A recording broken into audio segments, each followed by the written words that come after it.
जय हिंद प्यारे बच्चों, आप लोगों का पुनः एसके क्लासेस पर शर्मा में स्वागत है। आज हम लोग अध्याय 8 के महत्वपूर्ण प्रश्न को देखेंगे और ये भी आप लोगों के एग्जाम के लिए बहुत ही इम्पोर्टेंट है। तो आप लोगों से रिक्वेस्ट करेंगे कि प्लीज़ आप लोग इस क्वेश्चन को याद ही कर लीजिए, अपने जहन में याद ही कर लीजिए, बार बार इस वीडियो को देखिएगा ताकि जो है आपको ये क्वेश्चन याद ही हो जाए, ताकि आपका जो है ऑब्जेक्टिव तुरंत बन जाए परीक्षा में।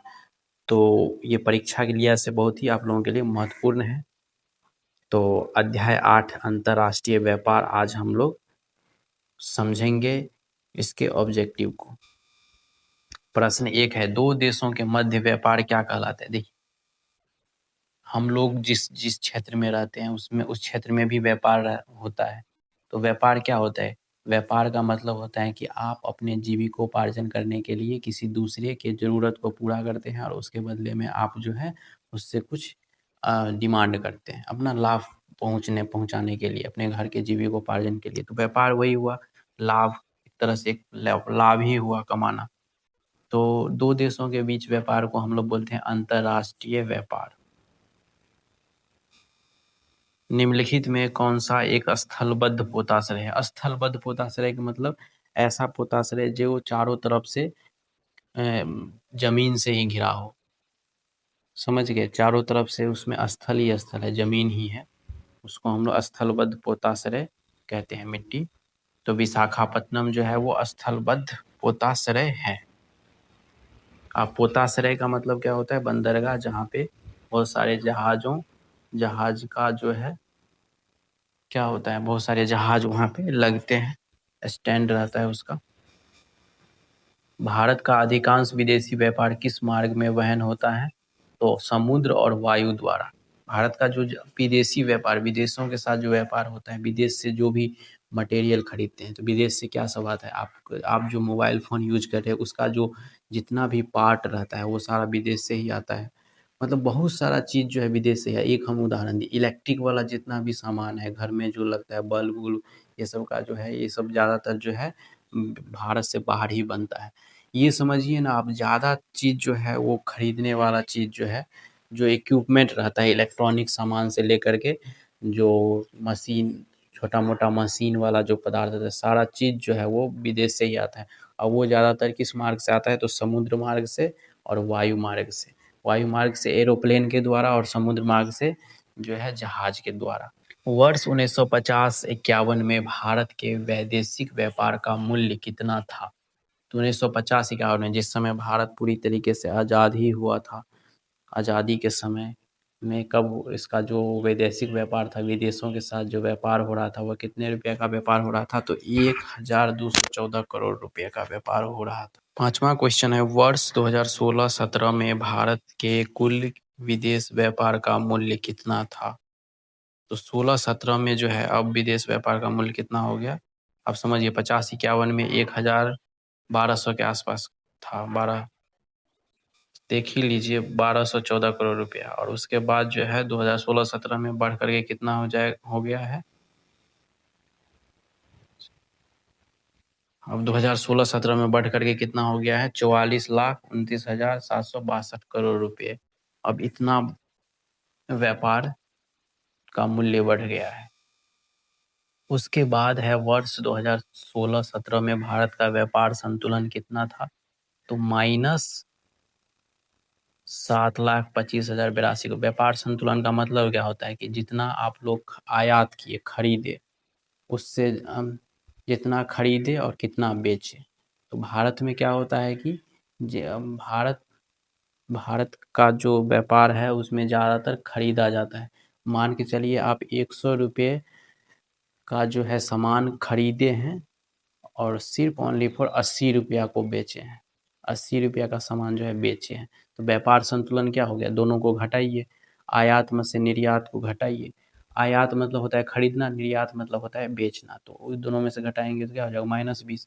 अगर आप 100 रुपये का सामान बेचते और 80 रुपया का सामान खरीदते तब जो है प्लस में ज़्यादा रहता, लेकिन माइनस में इसलिए रहता है, इससे पता चलता है कि भारत में जो है निर्यात से ज़्यादा आयात किया जाता है।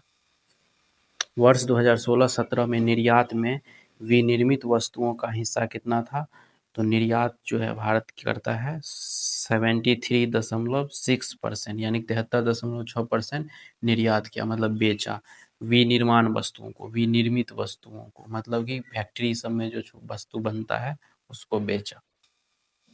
वर्तमान में भारत में कुल कितने प्रमुख पतन है? तो 12 पतन है।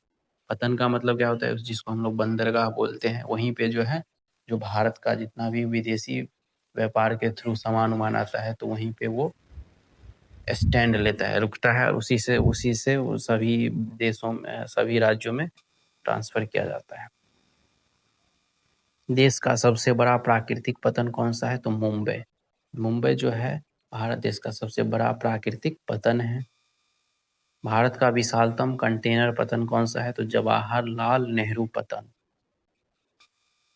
जवाहरलाल नेहरू पतन कहाँ स्थित है? तो नुआहावा सेवा में, नुहावा सेवा में। मारमागाओ पतन किस नदमुख पर स्थित है? तो ज्वारी नदमुख पर स्थित है। तो मारमागाओ कहाँ पे है? गोवा में भी है। न्यू मंगलोर पतन किस राज्य में स्थित है? तो कर्नाटक में स्थित है। कोच्चि पतन किस लोकप्रिय नाम से जाना जाता है? तो कोच्चि पतन का जो लोकप्रिय नाम है वो अरब सागर की रानी।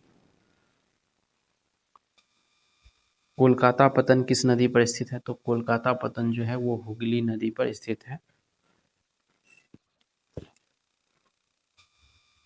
हल्दिया पतन कोलकाता से कितनी दूरी पर स्थित है? तो कोलकाता पतन से 105 किलोमीटर की दूरी पर स्थित है हल्दिया पतन। पारादीप पतन किस डेल्टा पर स्थित है? तो पारादीप पतन महानदी डेल्टा पर स्थित है। विशाखापट्टनम पतन किस प्रकार का पतन है? तो भू आबद्ध पतन है। भू आबद्ध पतन का मतलब कि विशाखापट्टनम का जो पतन है वो चारों तरफ से किससे घिरा है? भूमि से घिरा है, स्थल से। चेन्नई पतन का निर्माण किस वर्ष किया गया था? तो 1859 में किया गया था। एन्नोर पतन चेन्नई से कितनी दूरी पर स्थित है? तो 25 किलोमीटर दूरी पर स्थित है। देश में वर्तमान में कितने अंतर्राष्ट्रीय हवाई अड्डे कार्यरत हैं? तो 25 हवाई अड्डे अभी कार्यरत हैं देश में। कांडला पतन किस खाड़ी के मुहाने पर स्थित है? कच्छ की खाड़ी पर। वाडी नार में मुंबई पर दबाव कम करने हेतु क्या विकसित किया गया था? अपतटीय टर्मिनल विकसित किया गया था। वर्ष 1951 में भारतीय पतनों की नौभार निपटान क्षमता कितनी थी? तो 20 मिलियन टन थी। 1 मिलियन में कितना होता है? 10 लाख होता है। तो 20 को 10 से गुना कीजिए, उतना टन, यानी कि 20 गुने 10 गुना, तो 200 मिलियन टन जो है। वर्ष 2016 में भारतीय पत्तनों की नौभार निपटान क्षमता कितनी होगी? 837 मिलियन टन से अधिक। भारत में के विभाजन के बाद कौन सा प्रमुख पतन पाकिस्तान में चला गया? तो कराची जो है भारत के विभाजन के बाद पाकिस्तान में चला गया। वो भी बहुत व्यस्त पतन माना जाता था। चिटगांव पतन वर्तमान में किस देश में है? तो बांग्लादेश में है। ये भी बहुत ही व्यस्त पतन माना जाता था। भार के अनुसार भारत का कितना प्रतिशत विदेशी व्यापार महासागरीय मार्गों द्वारा होता है? तो 95%। जो भार जो है, भारी वस्तु जो है, उसका ज़्यादातर व्यापार जो है समुद्री मार्ग से होता है, क्योंकि एरोप्लेन में जो है इतना ज़्यादा भारी वस्तु हम लोड नहीं कर सकते। मूल्य के अनुसार भारत का कितना प्रतिशत विदेशी व्यापार महासागरीय मार्गों द्वारा होता है? तो 70%। विश्व व्यापार में भारत की भागीदारी लगभग कितने प्रतिशत की है? तो 1%। आप समझ जाइए व्यापार के मामले में हम लोग कितने पीछे हैं। हमारी जो भागीदारी है सिर्फ 1% है। तो सबसे ज़्यादा भागीदारी किसकी है? तो अमेरिका है, चीन है, रूस है, ब्रिटेन है। ये सब जो है देश वो आगे है इस व्यापार के मामले, इसीलिए इतना विकसित देश है। तो चलिए आज के लिए बस इतना ही। आप लोगों को बहुत बहुत धन्यवाद। आप लोगों ने इतने टाइम तक आप लोगों ने ये क्वेश्चन देखा, और ये आप लोगों की परीक्षा के लिए बहुत ही इम्पोर्टेंट भी है। तो प्लीज़ आप अपने दोस्तों के साथ शेयर कीजिए, लाइक कीजिए, कमेंट कीजिए और चैनल को सब्सक्राइब भी कर लीजिए।